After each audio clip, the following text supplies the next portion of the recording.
viene la profesora María Enciso Alonso Llomer, catedrática de Derecho Mercantil y también decana de la Facultad de Derecho de la Universidad Rey Juan Carlos, y es también consultora de Frontier España, y viene a decirnos que se puede hacer de mujer orquesta, hombre orquesta. Ella nos va a hablar sobre el cisma de la materialidad. Todos estamos metafóricos, literarios. La divergencia entre el enfoque financiero y la doble materialidad, terminología introducida por la Directiva de Informe de Sostenibilidad, como riesgo sistémico de litigiosidad. Muchísimas gracias. Muchas gracias, querido decano, querido Alfonso, gracias por invitarme a participar un año más. A mí me encanta, y él lo sabe, venir aquí. Y además me encanta estrenar facultad. He de confesar que yo di a luz aquí a mis dos hijas mayores, con lo cual al entrar me ha abocado mucho. Antigua clínica Nuevo Parque, donde no tan solo han nacido hijos de la profesora Enciso, no tan solo han nacido alumnos de esta facultad, sino que han nacido profesores. Y perversamente les decimos, no has ido muy lejos, tú eres eso. Bueno, pues muchas gracias.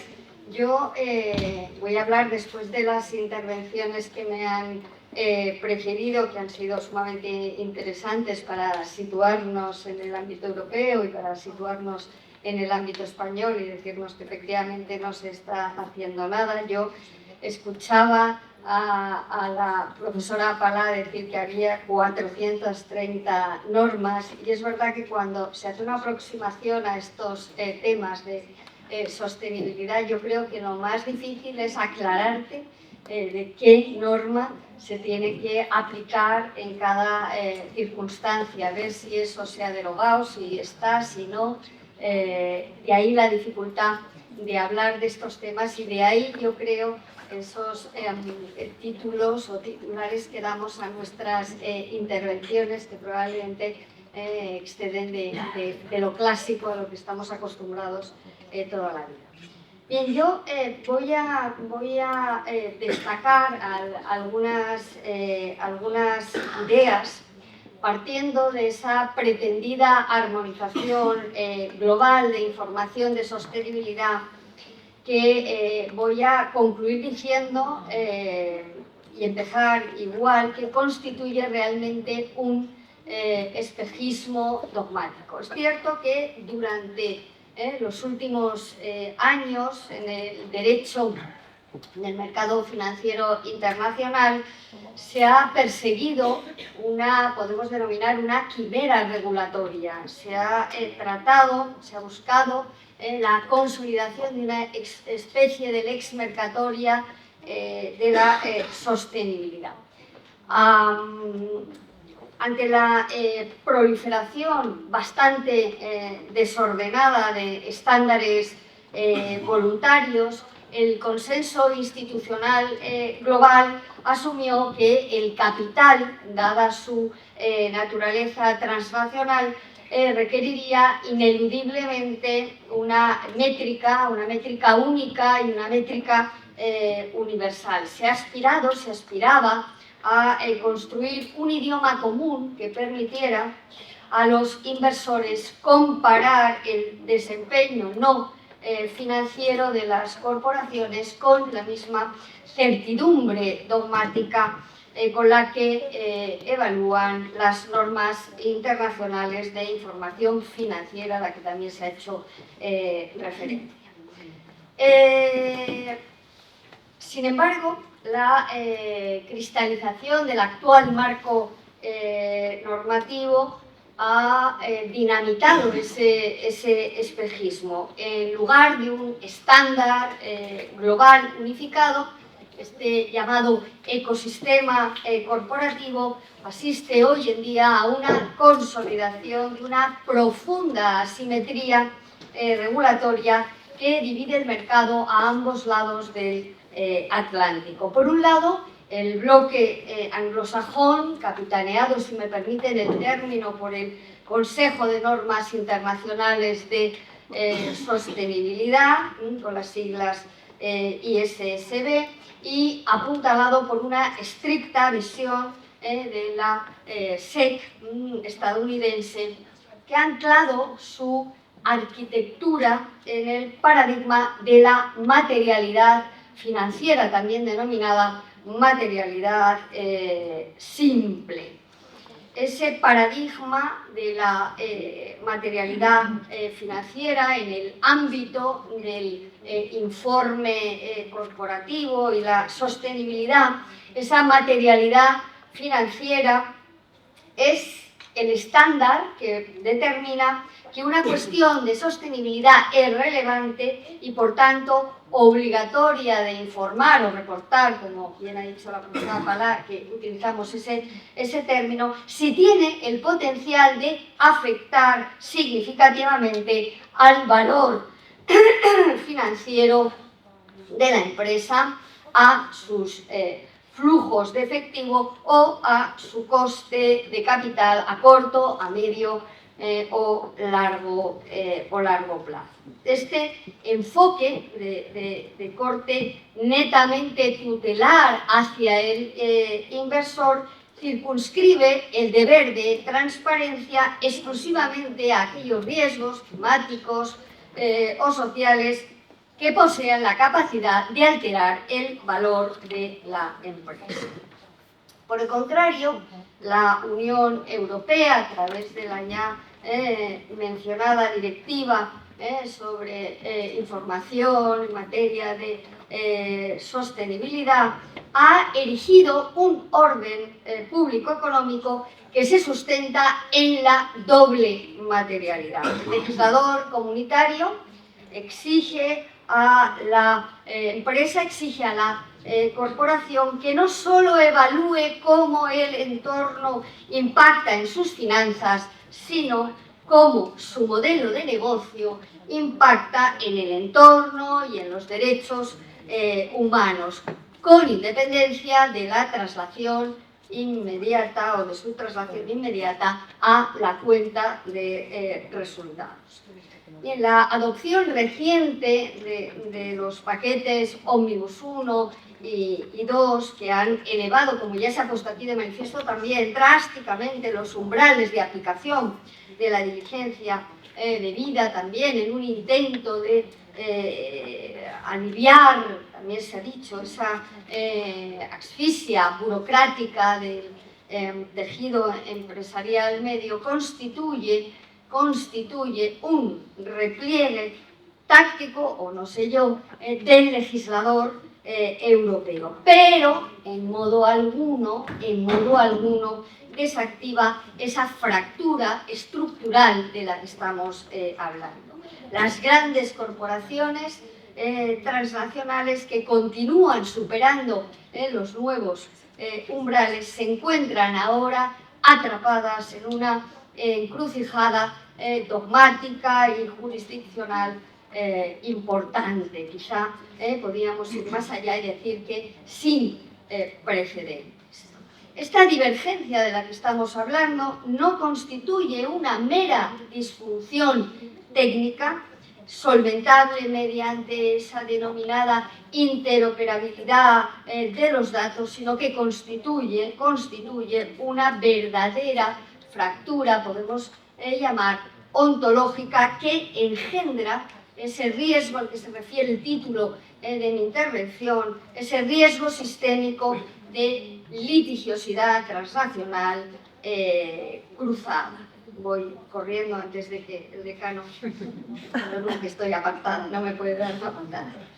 Esa divergencia regulatoria que fractura el actual, como decía, escenario de gobierno corporativo global, no obedece a meras discrepancias técnicas en la medición de emisiones o en el diseño de los indicadores clave de rendimiento. Responde, por el contrario, a una colisión frontal entre dos concepciones antagónicas sobre la propia naturaleza y función de la corporación en este siglo.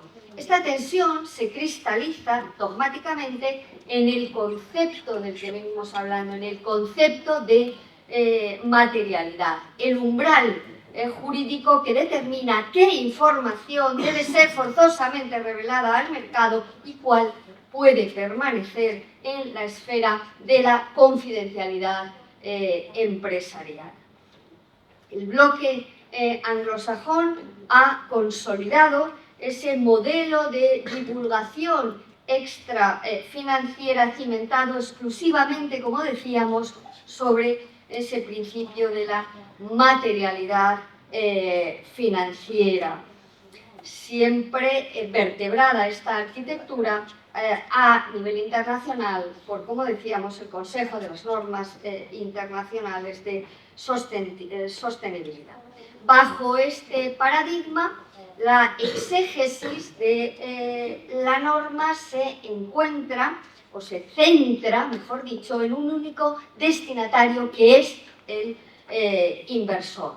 Un riesgo o un impacto derivado de factores ambientales, sociales o de gobernanza solo deviene jurídicamente material y por ende exigible su divulgación si cabe esperar, como decíamos, razonablemente que afecte a los flujos de efectivo, al acceso a la financiación o al coste de capital de la entidad, como decíamos, a corto, medio o largo plazo. En definitiva, el hecho de poseer la capacidad intrínseca de alterar el valor de la empresa. Si una corporación multinacional incurre en prácticas operativas que generen un grave impacto medioambiental en un tercer estado, pero ese impacto no acarrea sanciones pecuniarias significativas, el modelo, no detrae tampoco cuota de mercado y no amenaza la viabilidad financiera de la matriz, el modelo anglosajón permite su omisión en el informe corporativo. Es más, yo creo que hasta lo incentiva por la eficiencia de la información. Bien, en contraste flagrante, la Unión Europea ha erigido su arquitectura regulatoria sobre la base innegociable de la doble materialidad consagrada en la Directiva de Información sobre Sostenibilidad.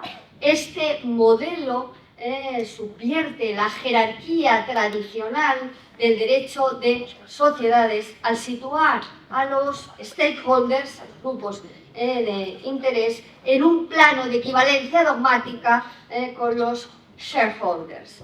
La doble materialidad exige a la corporación un ejercicio analítico bidireccional. Por un lado, debe evaluar la materialidad financiera, como el cambio climático o la inestabilidad social impactan en su balance. Por otro, y aquí radica la auténtica mutación sistémica, el auténtico cambio, impone la materialidad de impacto. La empresa está obligada por ley a divulgar de manera exhaustiva sus impactos materiales, reales o potenciales, positivos o negativos, sobre las personas y el medio ambiente, con independencia de que estos impactos generen o no un perjuicio económico para la compañía. Este mandato trasciende de lo que es la mera información financiera para adentrarse en la responsabilidad social objetivable. El legislador europeo instrumentaliza la transparencia corporativa como un instrumento o como una herramienta de control público, exigiendo a la corporación que rinda cuentas sobre las externalidades de su modelo de negocio a lo largo de la cadena de valor. La sostenibilidad deja de ser un factor de riesgo financiero para erigirse en un imperativo de conducta. ¿Tengo que terminar ya? 3 minutos. Voy. Pues salto y voy.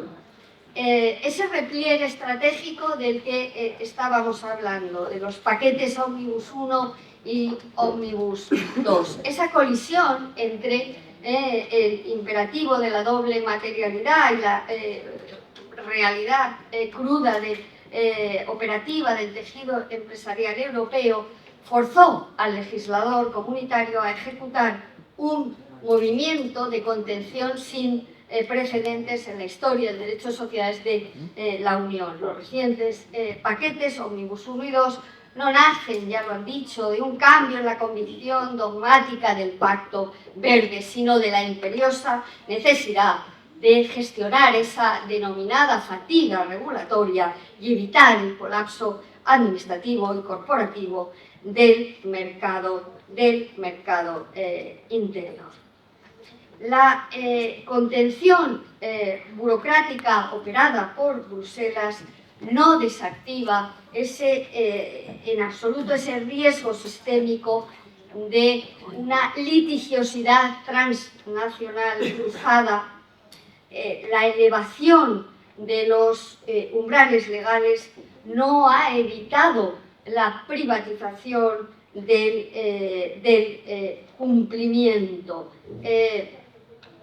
La fractura de la que hablábamos trasciende del ámbito del compliance regulatorio para adentrarse ya de lleno en el derecho procesal y en el derecho internacional privado. Históricamente, la defensa procesal en las grandes corporaciones ante demandas, y ya de verdad termino, por falsedad o inexactitud en sus reportes en Estados Unidos, era la doctrina del puffery. Los tribunales norteamericanos han desestimado sistemáticamente las demandas colectivas, las class actions, argumentando que los informes de sostenibilidad eran meras declaraciones aspiracionales, lenguaje de publicidad o de marketing, en definitiva, palabrería, como denominan, comercial, sobre las que ningún inversor razonable fundamentaría su decisión de inversión. Pero esto no es así. Con los cambios se convierte la entrada en vigor de la directiva, aniquila, mata definitivamente esa línea de defensa. El legislador europeo ha elevado la información de sostenibilidad al mismo rango dogmático que la información financiera, y al exigir que el reporte se estructure bajo las normas europeas de información sobre sostenibilidad, sea sometido a una verificación externa obligatoria y sea formulado bajo la responsabilidad del Consejo de Administración, el informe cambia, transmuta su naturaleza jurídica. Se convierte en una hard evidence, en una prueba documental de primer orden. Los tribunales extranjeros, especialmente los norteamericanos, ya no se enfrentan a un folleto publicitario, sino a un documento auditable, cuantificable y exigido por una norma de orden público soberana. Esa metamorfosis, ese cambio, dota a la información revelada en Europa de una presunción de veracidad juris tantum letal en el marco de un litigio transnacional. Muchas gracias por su atención.